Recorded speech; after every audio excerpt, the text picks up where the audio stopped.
사랑하는 성도 여러분, 한 주간 평안하셨습니까? 오늘 이제 겨울을 재촉하는 비라고 할까요? 날이 많이 쌀쌀해졌습니다. 여러분 건강 잘 염두에 두시고요. 또 오늘 말씀, 또 민수기 13장, 14장 말씀을 통해서 귀한 생명의 양식을 얻으시는 여러분 되시기 바랍니다.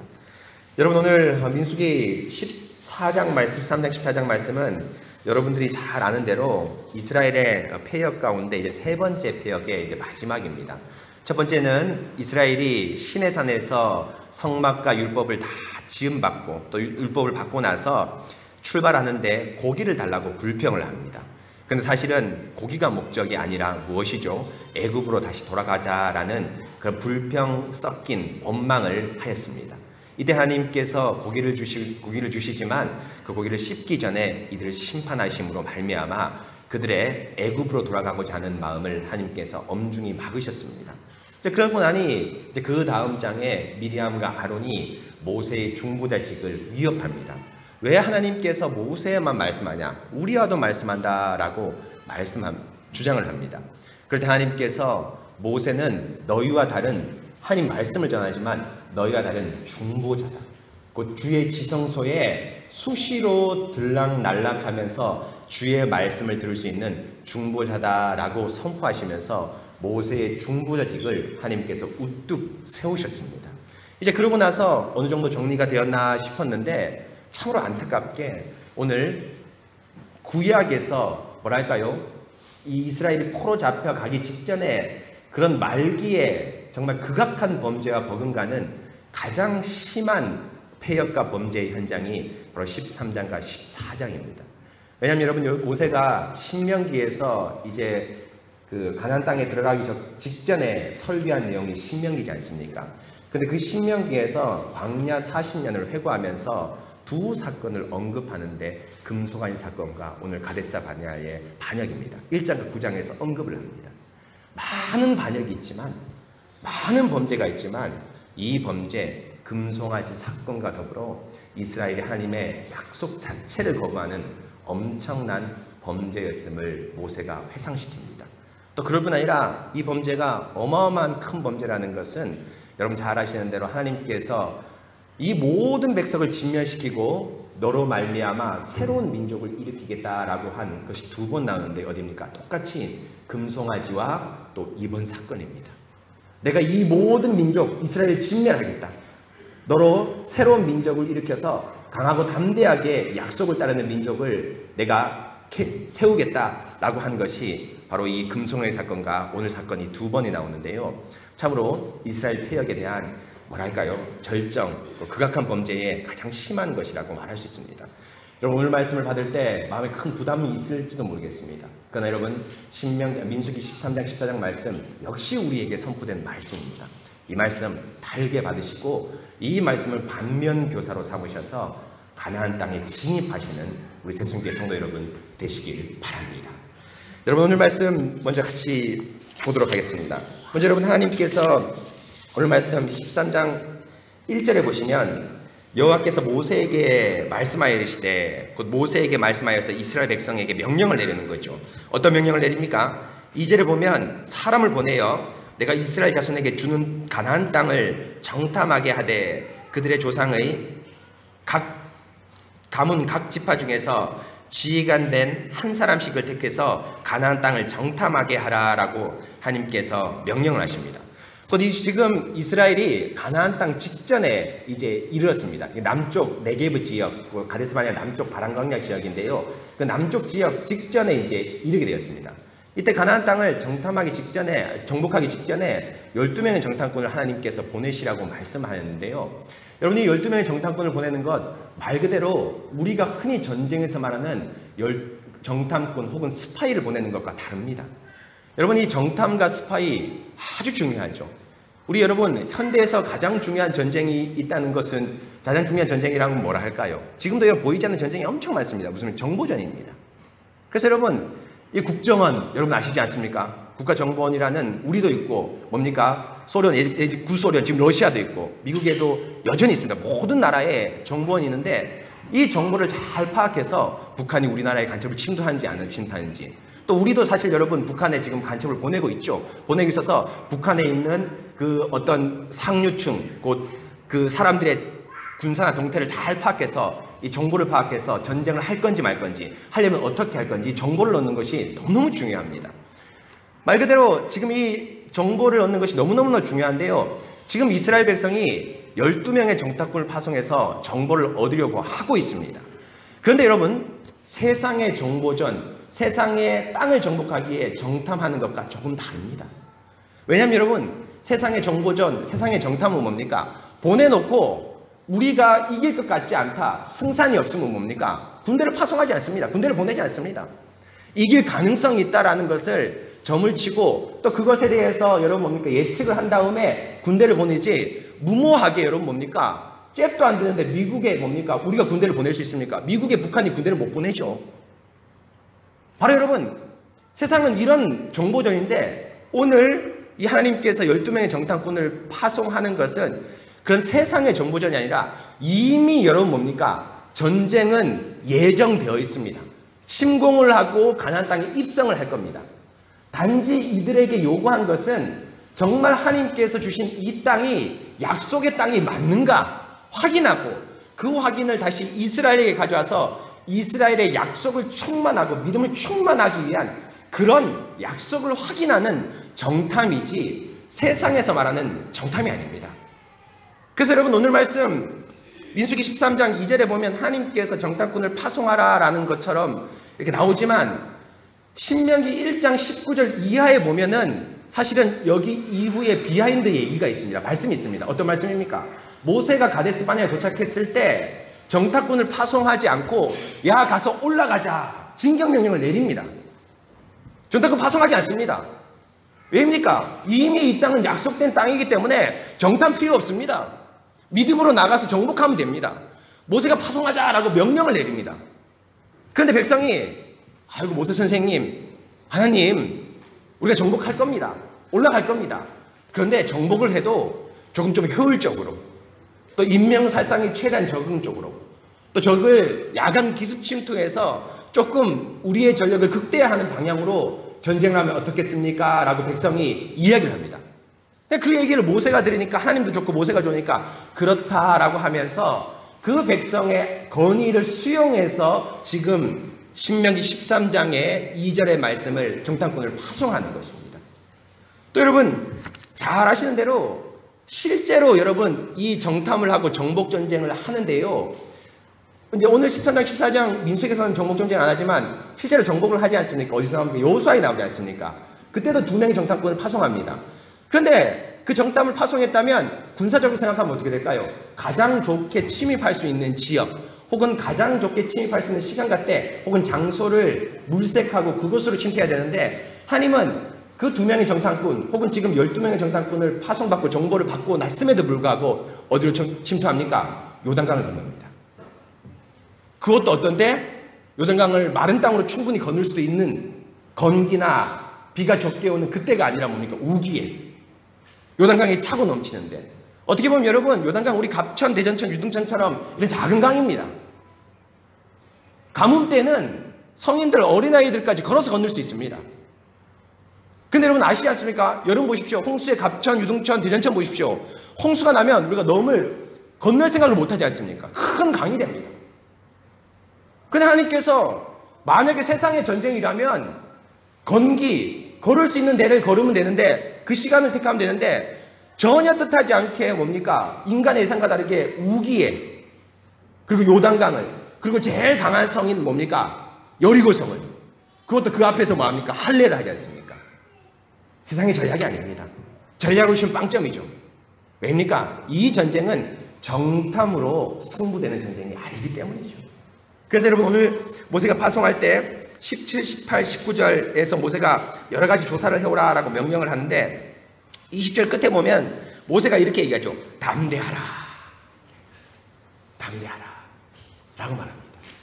성경에서 여러분 담대하라는 용어는 단 한 번도 군사에게, 일반 세상적인 군사에게 용기를 가져라 이런 말로 쓰이지 않습니다. 성경에서 담대하라는 거의 100%, 99% 뭡니까? 믿음의 용기를 가져라. 신명기 31장에 모세가 이스라엘 백성에게, 또 신명기 31장과 또 여호수아 1장에 모세가 여호수아에게 담대하라. 또 다윗이 솔로몬에게 담대하여 믿음의 대장부가 되라. 항상 믿음을 격려하는 말로 담대하라는 말을 쓰고 있습니다. 모세가 뭡니까? 내가 파송하러 가는데 군사적 요충지 전략지 이런 걸 보고 오지만 그것이 핵심이 아니다. 바로 뭡니까? 하나님이 약속하신 이 땅이 과연 젖과 꿀이 흐르는 땅인지 맞는지를 확인하고 그 젖과 꿀이 흐르는 열매인 열매를 가져오고, 그래서 백성에게 너희가 어떻게 보면 내가 세운 작은 설교자다. 그것을 확인하고 나중에 40일 후에 돌아올 때 귀한 말씀을 선포해라 라고 파송을 하는 것입니다. 바로 이것이 민수기 13장의 파송의 가장 큰 원칙입니다. 이렇게 파송을 받고 난 이후에, 약속과 믿음을 가지고 파송을 받고 난 이후에 이스라엘 백성이 실제로 21절부터 25절까지 파송을 받고 옵니다.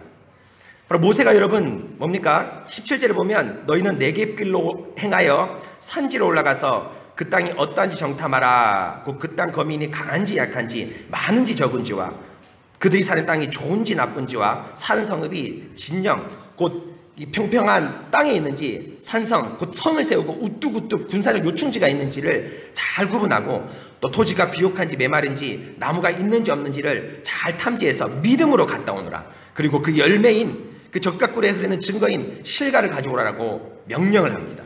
이 명령을 받아서 이제 12명의 정탐꾼이 21절부터 24절에서 뭡니까? 그 가나안 땅을 정탐합니다.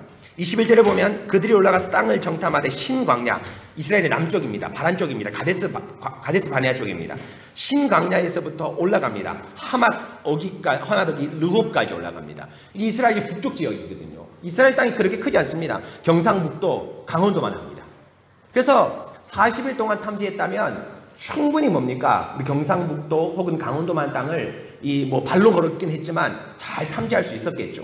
그래서 남쪽부터 시작해서 북쪽, 다시 북쪽에서 내려오면서 잘 탐지를 했습니다. 정탐을 했습니다. 그리고 22절에 보면 특별히 여러분 뭡니까? 한 지역을 이제 탐지한 곳을 얘기했는데요. 네겝 남쪽으로 거의 다 와서 네겝이라는 지역이 있는데 네겝으로 올라가서 더 높은 지역인 헤브론을 탐지합니다. 그래서 헤브론을 탐지하고 이제 돌아오고 나서 23절에 마지막으로 헤브론 근처에 있는 에스골 골짜기에서 포도송이를 따옵니다. 여기서 포도송이가 달린 가지를 베어 둘이 막대기 깨어 맸다라고 되어 있는데, 제가 우리 은솔이 어린이 그림 성경 보니까 포도송이가 너무 커서 마치 이렇게 어깨에 이렇게 메고 오는 것처럼 얘기하는데 그거 아닙니다. 포도송이가 너무 커서 얼마나 커도 남자 성인들이 어깨에 메겠습니까? 이게 막대기라 표현됐는데, 여러분 막대기라는 표현이 원어로 보면 이제 민수기에 나오는데 뜰채입니다. 들것, 우리 지금 들것. 뭐냐면 이 용어 막대기가 성구, 성막을 옮길 때 쓰는 겁니다. 포도송이가 이거 보면 가지채 따죠. 송이만 똑 따는 게 아니라 가지채 땁니다. 신선도를 유지하기 위해서. 그리고 포도송이 잘못 들고 오다가 송이가 동로돌 떨어지니까 그러니까 최상의 것으로 보존하기 위해서 들것 같은데 이 남자 둘이가 혹은 여럿이 그러니까 조심스럽게 이제 들고 오는 겁니다. 아주 좋은 포도송이다라고 얘기를 하는 거죠. 이제 그러면서 이제 포도송이를 가지고 또 성류와 무화과 나무도 가지고 40일 동안 정탐하고 돌아왔습니다. 이제 그러면서 이제 보고가 남았죠. 여러분, 보고가 너무너무 중요합니다. 여러분, 그렇지 않습니까? 어떤 걸 똑같이 보더라도 어떻게 합니까? 보고가 다르죠. 보고를 합니다. 이제 보고를 하는 거 볼까요? 26절입니다. 바람 강야 가데스에 이르러 모세와 아론과 이스라엘 자손의 온 회중에게 나와 그들에게 보고하고 그 땅의 과일을 이제 보입니다. 아까 따온 신선한 포도송이 또 송유와 무화과를 이제 보입니다. 그러면서 27절에 이제 이 사람들이 모세에게 말해줘. 당신이 우리를 보낸 땅에 간즉 과연 그 땅에 젖과 꿀이 흐르는데 이것은 그 땅의 과일입니다 라고 하면서 포도송이를 가져오면서 과일을 가져오면서 아주 좋은 땅입니다 라고 말합니다. 그래서 여러분, 제가 말씀드리지 않았지만 23절에 보면 에스골 골짜기라고 하는데 원래 이 지명이 다른 지명이 있었는데 그 지명을 24절에 보면 에스골 골짜기라고 이스라엘이 바꿔 부릅니다.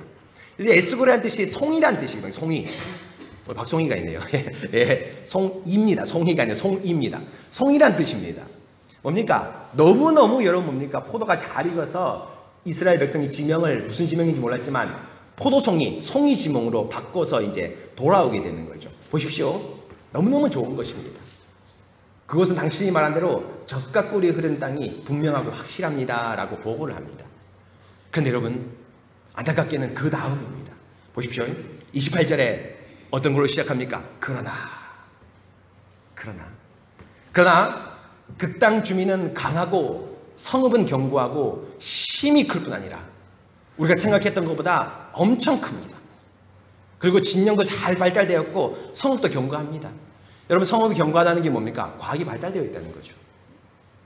여러분 그렇지 않습니까? 여러분 건물 지어보셨습니까? 건물 함부로 못 짓습니다.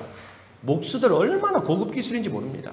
그래서 여러분 좀 여유가 있는 여러분 우리 세계에서 제일 잘 사는 나라가 저기 북유럽 대륙이지 않습니까? 뭐 룩셈부르크, 뭐 핀란드 이런 나라지 않습니까?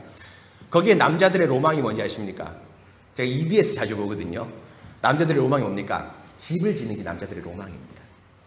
자기 집을 짓는 게. 그러니까 이런 벽돌로 짓는 것이 아니라 나무로. 그리고 못질은 최선 적게 해서 우리가 악을 딱 맞춘다고 할까요? 깎아서 이렇게 딱딱 맞춰서.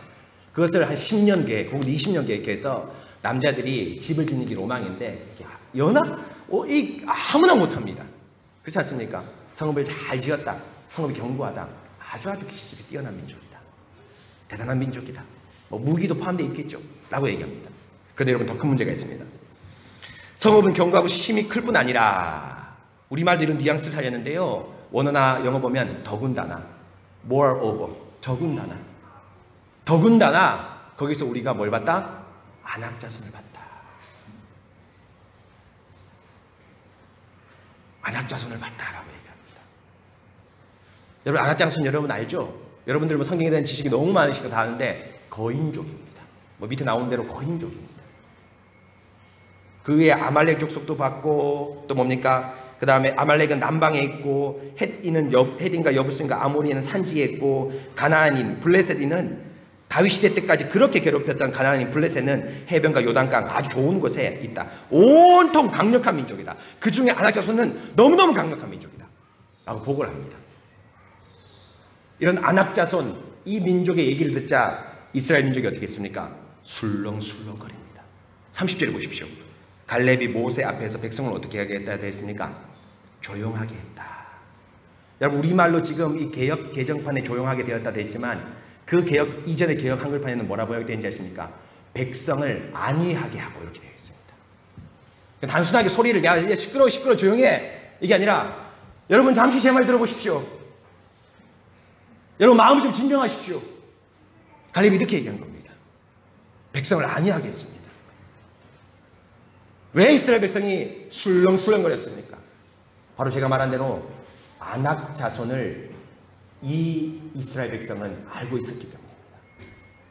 여러분 볼까요? 어떻게 알았을까요? 22절 봅시다. 제가 특별히 헤브론을 정탐했다고 얘기했지 않습니까? 다른 많은 지역이 있는데 22절에 보면 네겝으로 올라가서 헤브론에 이르렀으니 헤브론은 애굽 소안보다 7년 전에 세운 곳이라 그곳에 아닥 자손 아히만과 세세와 달메가 있었다라는데 갑자기 뚱딴지같이 애굽 소안보다 7년 전에 세운 도시의 역사를 얘기합니다. 애굽 소안은 10년에 세웠는데 AD 10년에 세웠는데 헤브론은 그전 7년이니까 AD 3년에 세웠다. 7년 전에 세운 것이다. 이렇게 얘기를 합니다. 이유가 뭡니까? 이 사람들이 헤브론을 알고 있기 때문입니다. 이스라엘 민족이. 어떻게 알았냐면 이 헤브론은 여러분 어떤 지역이냐면 애굽의 힘이 아주 강대할 때, 그 출애굽 전에 이스라엘이 애굽에 있을 때 애굽의 힘이 아주 강할 때 해외 원정, 애굽이 해외 원정을 해서 각 해외의 땅을 정복하고 군사적 요둔지 요충지를 두었는데 그 지역 중에 하나가 헤브론입니다. 헤브론이 뭐가 비교됐냐면 너무너무 멋지게 잘 짓고 애굽이 요새로서 잘 지었습니다. 그래서 뭐가 비교됐냐면 애굽이 어디 살았습니까? 이스라엘이 애굽에서 어디 살았습니까? 고센 지역에 살았지 않습니까? 고센 지역 옆에 소안이라는 큰 도시가 있었습니다. 소안이 나오죠. 소안이라는 큰 도시가 있었는데 애굽 사람 말에 뭐가 회자됐습니까? 야, 헤브론 우리 소안만큼 좋은 도시다. 이번에 가나안 땅을 정복했는데 거기에 헤브론을 우리가 뭡니까? 군사적 요충지를 두고 진영을 뒀다. 그런데 그거 소안과 더불어 소안만큼 아주 좋은 곳이다라는 것이 소문이 바다했습니다. 애굽 안에. 그러니까 이것이 이 사람들이 노예를 하면서도 자기 옆 동네, 예를 들면 우리 옆에 동네 세종, 또 세종은 우리 대전, 옆 동네 보면서 야 세종보다 혹은 대전보다 잘 지었구나. 한 번도 가보지 않았지만 저 멀리에 있구나라고 생각하지 않겠습니까? 여러분 이거 지금도 마찬가지죠. 미국의 가장 큰 힘이 여러분 뭡니까? 군사력 아닙니까? 실제적으로. 군사력을 어디서 확인합니까? 좋은 무기에서 확인하지만 어디에서 확인합니까? 각 나라마다 미군 부대가 있습니다. 여러분 그렇지 않습니까? 우리 대전은 미군 부대가 제가 없는 걸로 알고 있는데 제가 대구에 있을 때 캠프 헨리, 캠프 데이빗 미군 부대가 있습니다. 담이 쫙 쳐져 있고 아무도 못 들어갑니다. 미국 대통령이면 제일 먼저 어디 갑니까? 미군 부대 갑니다. 물론 대통령을 영접하고 나서 미군 부대 가죠. 자기 국민을 응원하는 겁니다. 악수하고 뭐 하고 막 이렇게 하지 않습니까? 힘입니다. 애굽의 강력한 힘이 해외 주둔지 해외 진영인 여러분 뭡니까? 헤브론이었습니다. 그런데 그 강력한 힘을 가진 애굽을 꺾은 것이 뭡니까? 아낙 자손 아히만과 세세와 달메입니다. 우리 땅인데 애굽 사람들 입장에서 우리의 강력한 힘을 자랑하는 우리 땅인 헤브론인데 그 땅을 빼앗겼습니다. 누구한테 빼앗겼습니까? 아낙 자손 아히만과 세세와 달메한테 빼앗겼습니다. 그러니까 누가 힘이 더 셉니까? 애굽이 더 셉니까? 아낙 자손이 더 셉니까? 아낙 자손이 힘이 센 거죠. 아낙 자손이 힘이 센 겁니다. 그러니까 이 얘기를 들으니까 술렁술렁 거리는 겁니다. 야, 우리가 출애굽 전에 노예로 있을 때 헤브론 아주 강력한 힘, 애굽의 강력한 힘이라는 걸 들었는데 실제로 가나안 땅에 와보니까 소안과 비슷하다는 헤브론이 지금 아낙 자손의 손에 넘어갔구나. 헤브론 고지대에 있기 때문에 특별히 들을 일이 없습니다. 근데 일부러 이 사람들이 들렀습니다. 열중탄권. 그리고 일부러 기록했죠. 다른 많은 곳을 점령했을 텐데, 점탐했을 텐데. 왜입니까? 바로 이 가나안 족속의 힘이 얼마나 강한지를 확인하려는데 안타깝게도 일단 헤브론을 기준으로 본다면 아낙 자손이 애굽보다 훨씬 더 강했습니다. 백성이 술렁술렁거렸습니다. 웅성웅성거렸습니다. 정복할 수 있을까? 우리가 이길 수 있을까? 했습니다. 그런데 여러분 이때 누가 나타납니까? 바로 또 한 명의 보고자가 나타나는데 갈렙이 나타납니다. 보실까요? 30절에 갈렙이 모세 앞에서 백성을 조용하게 하고 이르되, 여러분 조용하십시오. 여러분 술렁대지 마시고 여러분 마음을 좀 내려놓으십시오. 제가 여러분 보고하겠습니다.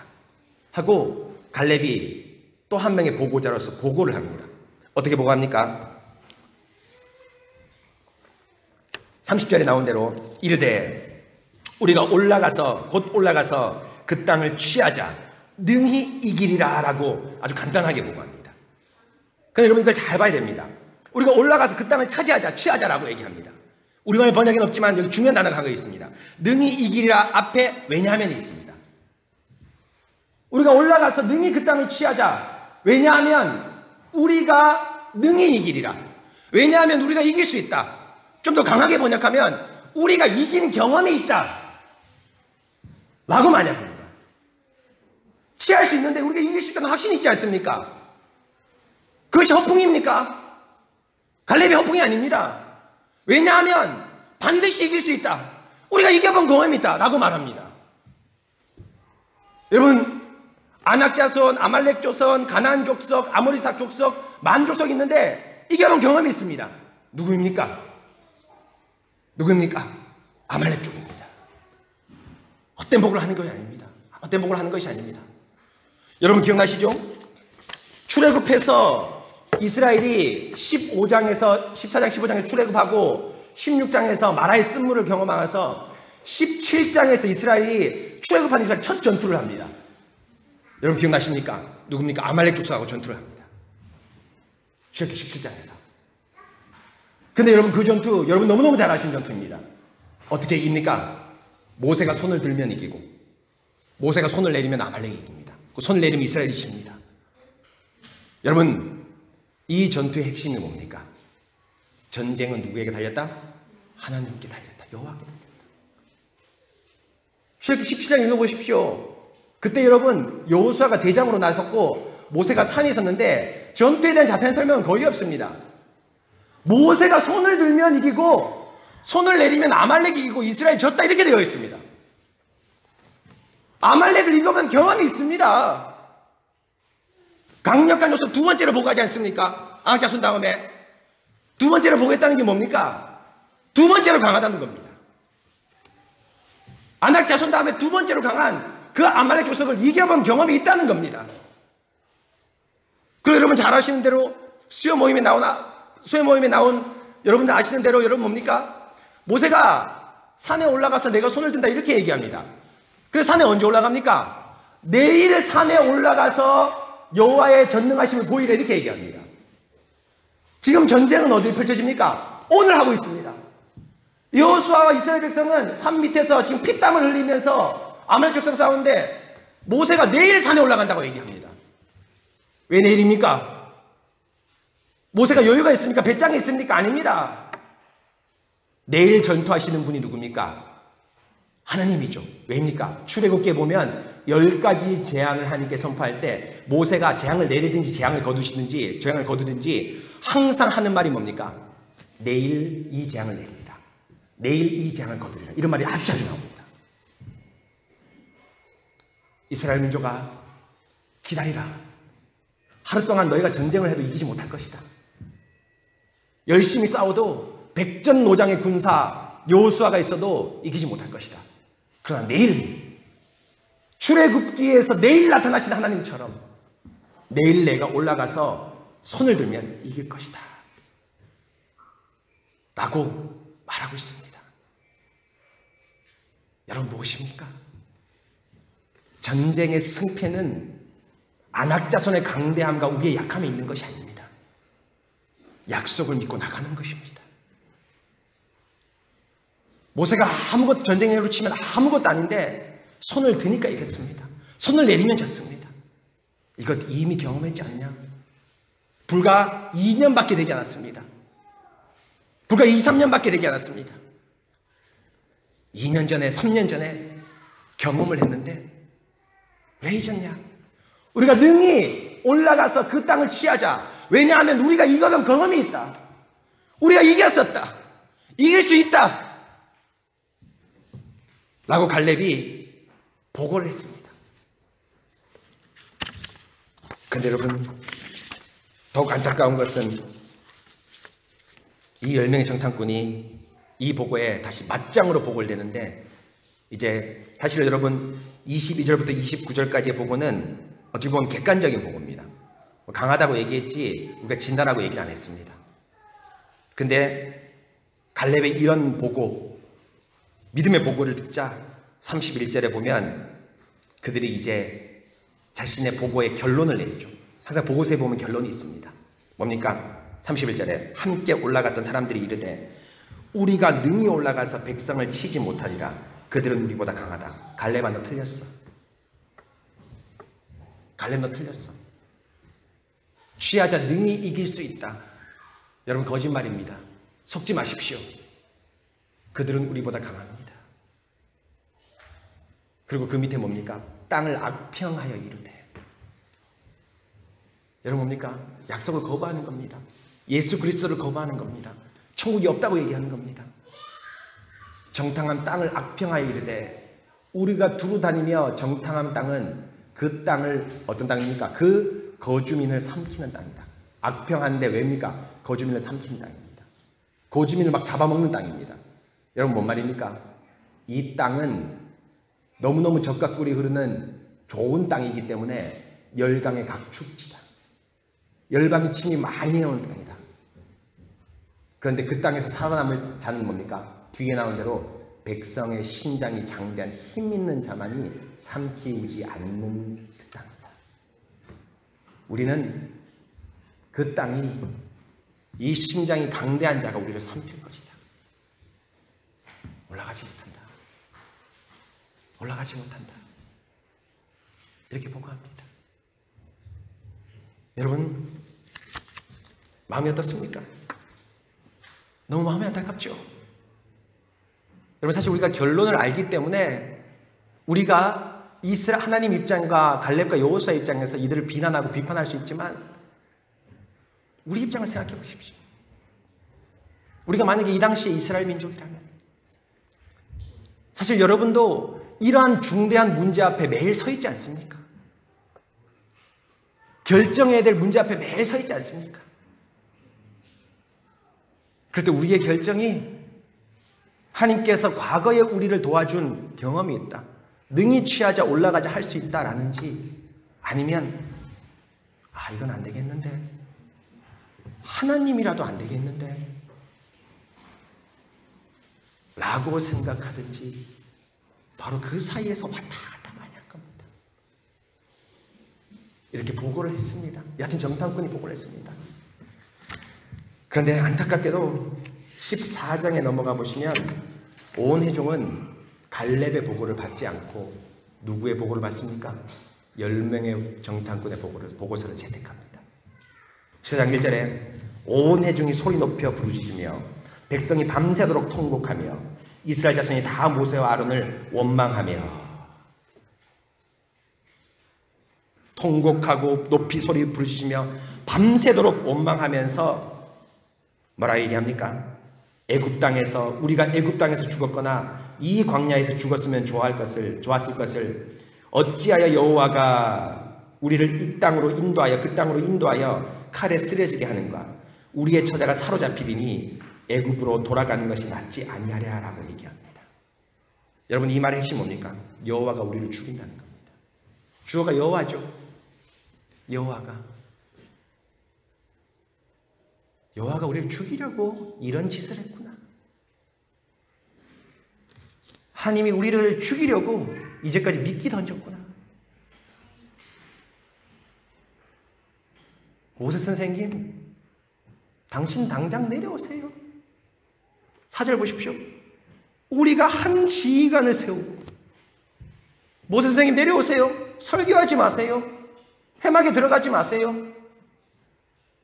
한 지휘관을 세우고 다시 애굽으로 돌아가자라는 것이 공동의회의 결론이었습니다.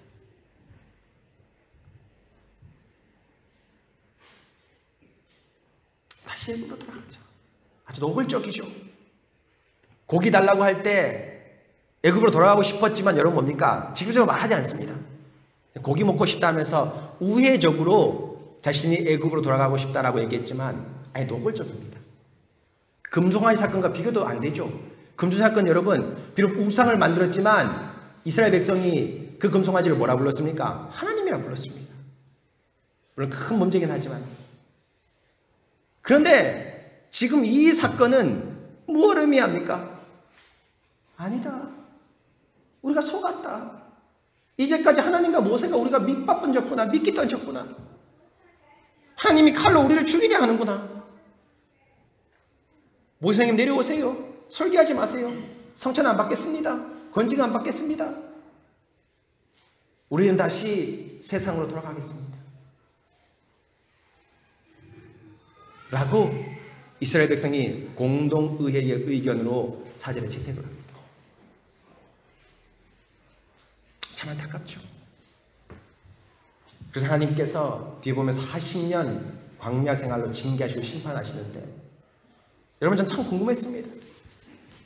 왜 이스라엘이 이렇게 무지할까? 물론 우리가 이 사람이라도 그렇게 얘기할 수 있다고 말할 수 있겠지만, 우리가 조금이라도 신앙이 있다면, 조금이라도 믿음이 있다면, 사실은 제 마음 같아서는 그 당시 돌아가도 이해가 되지 않을 것 같습니다. 믿음 있는 사람 딱 2명밖에 없었습니다. 누굽니까? 여호수아, 갈렙밖에 없었습니다. 어떻게 이런 일이 있었습니까? 60만 중에서 50만 9,998명은 사절의 말을 따르고 애굽으로 돌아가자고 단 2명만 했습니다. 어떻게 이스라엘 백성이 이럴 수 있습니까? 여러분, 이 마음 뭘까요? 이 하얀 이스라엘 백성의 마음. 오늘 말씀 보면 제가 오늘 이 마음을, 이스라엘 마음을 살피기 위해서 본문을 아주 면밀히 연구했는데요. 이스라엘 백성의 이런 폐역한 마음의 핵심 14장 11절 보십시오. 여호와께서 모세에게 이르시되 이 백성이 어느 때까지 나를 뭐 하겠느냐? 멸시하겠느냐? 23절, 14장 23절, 내가 그들의 조상에게 맹세한 땅을 결단코 보지 못할 것이요 또 나를 멸시하는 사람은 멸시.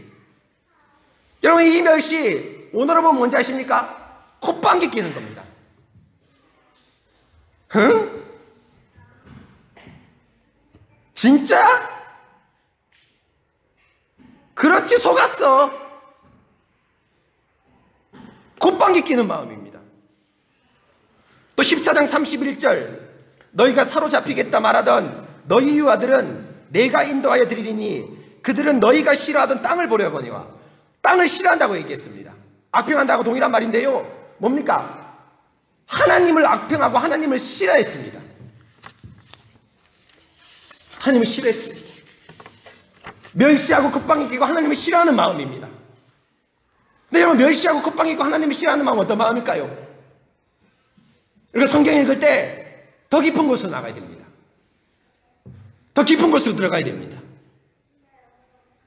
오늘 말씀에서 멸시하고 콧방귀 끼고 싫어하는 마음은 더 이상 어떤 마음인지 얘기하지 않습니다. 그러나 이 마음과 비교되는 한 마음이 나옵니다.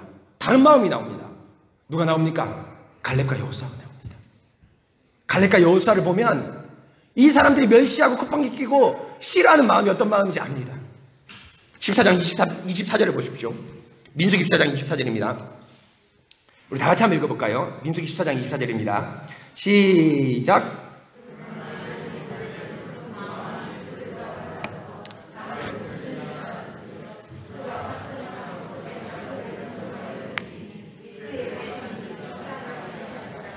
그러나 내 종 갈렙은 그들의 마음과 다르다, 그 마음이 그들과 다르다 했는데, 여러분 이것은 좀 의역을 해놨고, 원래 다른 번역, 정확하게 번역하면 내 종 갈렙은 그들과 다른 영을 가졌다, 이렇게 되어 있습니다.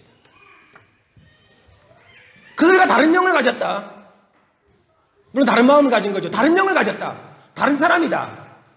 어떻게 다른 사람입니까? 나를 온전히 따랐다라고 되어 있습니다. 온전히 다른 마음인데요, 여러분 이건 성경을 펴보십시오. 여호수아서 14장입니다. 여러분 성경 펴보십시오. 여호수아서 14장입니다. 성경 펴보시기 바랍니다.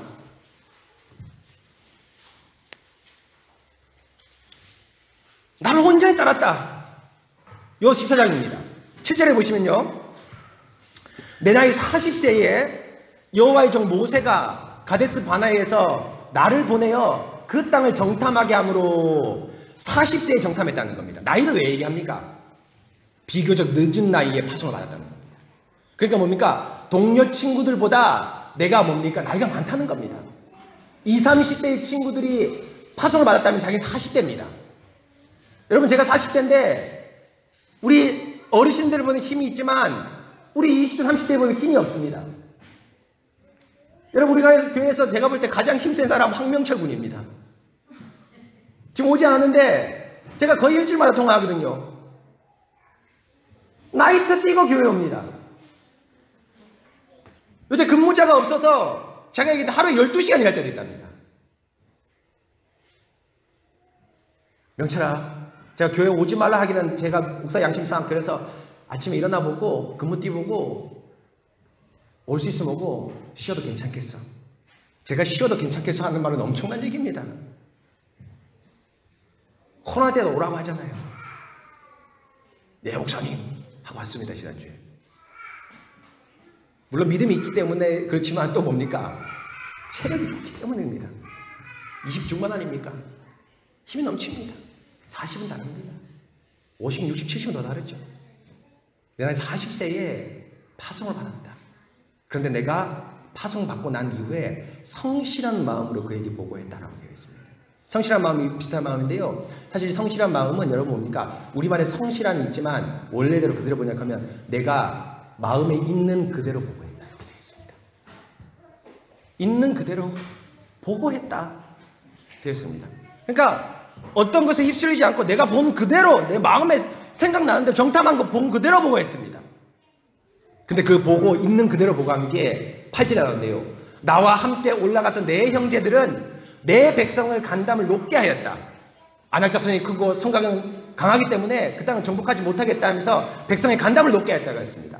그러나 나는 여호와 하나님 여호와께 충성하였다. 14장 9절에서도 모세가 그 충성된 보고를 받고 여호수아에게 얘기하죠. 내가 내 하나님 여호와께 충성했다라고 보고합니다. 여러분 충성 뭔지 아십니까? 원어로 보면 나오는데요. I followed the Lord my God fully입니다. 제가 이 얘기를 하는 이유는 여러분 뭡니까? 나는 충성되게 신실하게 온전히 여호와를 따랐다고 되어 있는데 사실은 원어에 보면 따랐다 이 말도 없습니다.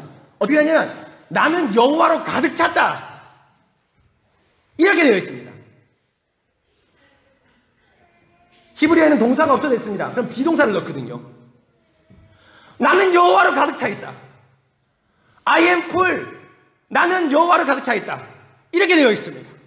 모세도 응답합니다. 그래 맞다. 너가 여호와로 가득 차 있다. 여러분 갈렙의 이름의 뜻이 뭔지 아십니까? 갈렙의 이름의 뜻이 뭔지 아십니까? 놀랍게도 개라는 뜻입니다. 여러분 갈렙 그니스의 아들 아닙니까? 그니스가 뭡니까? 에돔족 속의 후손입니다. 핏줄로 보면 이방인입니다. 개 싫어합니다. 히브리 사람 우리처럼 이름에 안 좋은 거 넣는 거 싫어합니다. 여러분 우리 이름에도 개자 들어간 사람 있습니까? 없죠? 그런데 개라는 이름을 왜 넣습니까? 개처럼 더럽고 배신하고 이런 걸 얘기하는 것이 아니라 개의 한 가지 아주 충성한 특징 무슨 겁니까? 충성입니다. 갈렙의 온전한 마음, 충성된 마음, 그 마음을 지금 갈렙이 말을 하였고 나는 있는 그대로 보고할게 보고했습니다. 그것이 바로 내가 여호와로 가득 찬 마음입니다. 그래 맞다. 갈렙아 너가 여호와로 가득 차 있구나. 그 다음에 반대로 여호와를 멸시하고 콧방귀 고 여호와를 싫어하는 마음은 어떤 마음입니까? 여호와로 가득 차지 않고 우리의 세상 것들로 하나님의 말씀을 침투하지 못하게 하는 견고한 진지가 있다는 겁니다. 사랑하는 성도 여러분, 고린도전서 보면 바울 선생님께서 믿음 없는 자를 이렇게 얘기합니다. 너희가 여호와보다 강한 자냐? 너희가 여호와보다 강한 자냐? 하나님 말씀도 침투하지 못할 너희들의 공간이 어디냐? 너희들의 공간이 무엇이냐? 견고한 진지를 구축해놓고 하나님으로 가득 차지 못하게 하는 여러분들만의 공간이 어딨냐라고 바울 선생님께서 고린도 안에 믿음 없는 사람을 책망하고 있습니다. 여러분, 여러분만의 공간이 있습니까? 여러분이 지금 견고한 진지 있습니까? 여러분의 생각에 함몰돼서는 안 됩니다. 제가 몇 번 말씀드리는데 야 하나님을 믿는 방법은 이거야. 이거 없습니다. 돈, 자식 이런 거 둘째 쳐놓고요. 그것도 견고한 진이 됩니다. 그거 회파해야 됩니다. 그래서 자기가 딱 생각해보고 하나님 믿는 거 이거야. 그것도 견고한 진입니다. 정확히 말씀드릴까요? 여러분 모든 건 내려놓으셔야 됩니다. 모든 건 내려놓으셔야 됩니다. 기도하는 것, 성경 해석하는 것, 세례와 성찬, 권징, 교회 생활 제가 단언컨대 여러분 못지않게 제가 충성되이 신앙생활 했지만 제가 틀린 건 맞습니다. 모든 건 내려놓으셔야 됩니다. 갈렙이 왜 이렇게 하나님 말씀에 충성했습니까? 여호수아가 왜 이렇게 하나님 말씀에 충성했습니까? 눈의 아들 여호수아는 회막을 떠나지 아니하였다. 여러분 무슨 말입니까? 모세의 보디가드가 됐다는 게 아니죠. 모세는 하나님께 지켜줍니다. 눈의 아들 여호수아는 회막에서 말씀 듣는 것을 즐겨했다.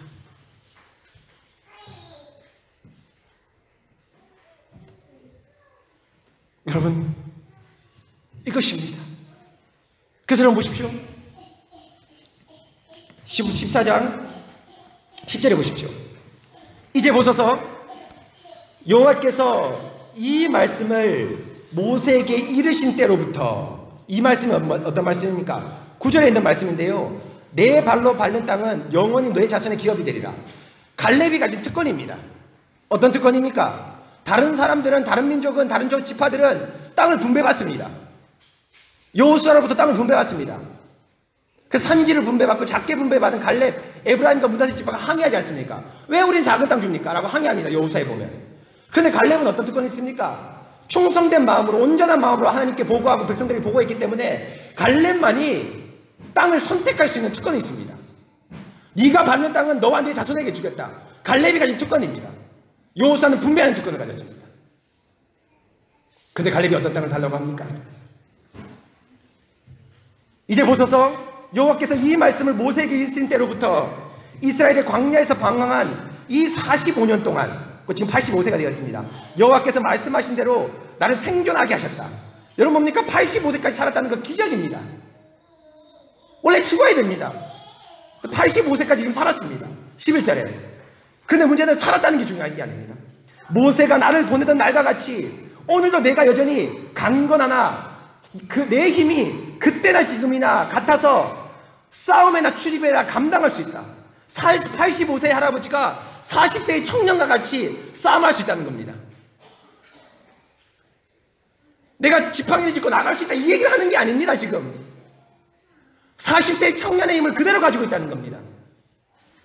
왜입니까? 싸움할 수 있기 때문이죠. 근데 그 싸움의 목표가 어디입니까? 헤브론입니다. 헤브론입니다. 11절 모세가 나를 12절입니다. 11절부터 하겠습니다. 모세가 나를 보내던 날과 같이 오늘도 내가 여전히 강건하니 내 힘이 그때나 지금이나 같아서 싸움에나 출입에 감당할 수 있으니 그날에 여호와께서 말씀하신 이 산지를 지금 내게 주소서. 당신도 그날 들으셨거니와 그 악한 백성의 얘기를 들으셨거니와 그곳에는 아낙 사람이 있고 그 성읍은 견고합니다. 그러나 우리 하나님께서 함께 하시면 이 성을 정복할 수 있습니다.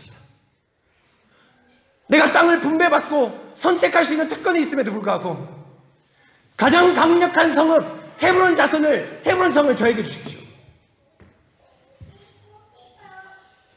헤브론 성을 저에게 주십시오. 제가 정복하겠습니다. 85세의 할아버지가 되었는데 40세의 청년의 그때와 똑같이 힘이 있습니다. 건강관리를 잘했습니까? 먹을 걸 잘 먹었습니까? 아닙니다. 이스라엘 백성에게 너희가 헤브론을 정복하지 못한 것은 힘이 없고 견고하지 못해서가 아니라 하나님으로 충만하지 않았기 때문에, 전적으로 하나님으로 가득하지 않았기 때문에, 믿음이 없었기 때문이라는 것을 보여주기 위해서 하나님께서 45년 동안 40세의 건강함을 유지시켜 주십니다. 여호수아 선생님, 제가 다른 땅을, 제가 원하는 땅, 해변이나 요단강 근처의 좋은 땅을 선택할 수도 있지만 헤브론 땅 주십시오. 그리고 여러분 15장 몇 절입니까? 14절입니다. 헤브론 땅을 분배받고 갈렙이 거기서 아낙의 소생 그 세 아들 세세와 아히만과 달메를 어떻게 됐습니까? 쫓아냈습니다. 세세와 아히만, 달메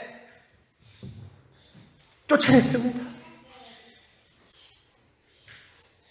그들이 악평하고 그들이 그렇게 싫어하던 아히만과 세세와 달메를 쫓아냈습니다. 왜입니까? 85세 할아버지가 믿음이 있었기 때문입니다. 사랑하는 성도 여러분, 이것이 지금 가나안 땅의 입성을 앞둔 우리에게 우리 하나님께서 요구하는 것입니다. 우리가 무엇으로 가득 차 있습니까? 여러분, 우리가 무엇으로 가득 차 있습니까? 취업, 성공, 자녀, 돈, 부동산, 나의 건강. 여러분, 어떠한 것이라도 그 작은 공간을 우리 마음에 허락하지 말아야 될 것입니다. 그것을 밀어내는 강력한 힘이 뭡니까? 말씀과 기도밖에 없습니다. 말씀 듣고 기도하시기 바랍니다. 여러분, 제가 우리 지하 기도실을 여러분 보시면 멋지게 꾸몄죠. 꾸밀래 꾸민 게 아니라 곰팡이 여름에 너무 많이 쓸어서 곰팡이 싹 닦아내고 도배도 하고 책상도 놨습니다. 어저께 주일학교 아이들이 왔더라고요. 하예주가 왔습니다. 야, 너희 내일 와. 목사님이, 우리 전도사님이 나하고 너희 오라고 지하 기도실 꾸며놨어. 같이 가보자 하면서 저하고 전도사님하고 애들하고 같이 갔습니다. 하예주가, 맨 막내 제가 좋아하는 하예준이가 목사님 학교 같아요. 사진도 찍었습니다. 목사님 교실 같아요. 그 지금 원래 이름이 드림홀이지 않습니까? 하나님께 드린다. 그래서 제가 여러분 장로님께 좀 죄송하지만 상의를 못 드렸지만 이름을 바꾸려고 지금 계획하고 있습니다. 카타콤베. 여러분, 카타콤 알죠? 로마 교인들이 네로 황제의 박해를 피해서 지하 무덤에서 기도했습니다. 아마 우리 드림홀이 그 비슷한 냄새가 아닐까 싶습니다. 그 무덤의 냄새를 맡으면서 바울이 전해준 말씀을 듣고 기도하였습니다. 그러니까 카타콤베에 있던 그 성도들이 로마를 잡아먹었습니다. 말씀과 기도. 기도의 자리인 카타콤베에 오신 여러분들을 환영합니다.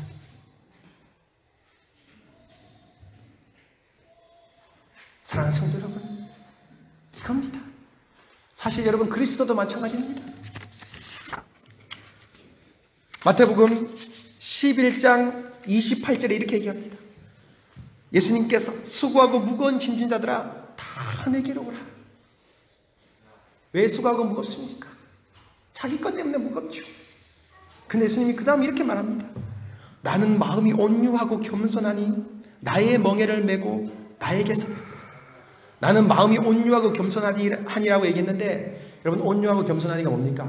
지난 시간에 살펴봤던 모세는 온유함이 모든 사람보다 더하다라는 겁니다. 온유함, 겸손함입니다. 비천함이죠. 무슨 겸손함입니까? 말씀으로 가득 찬 마음입니다. 예수님이 어떻게 십자가 졌습니까?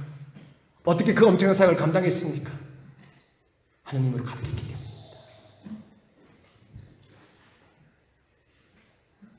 이사야에 나오는 어린 양이 백성을 위해서, 양을 위해서 질고를 받아야 된다는 그 말씀으로 가득했기 때문입니다.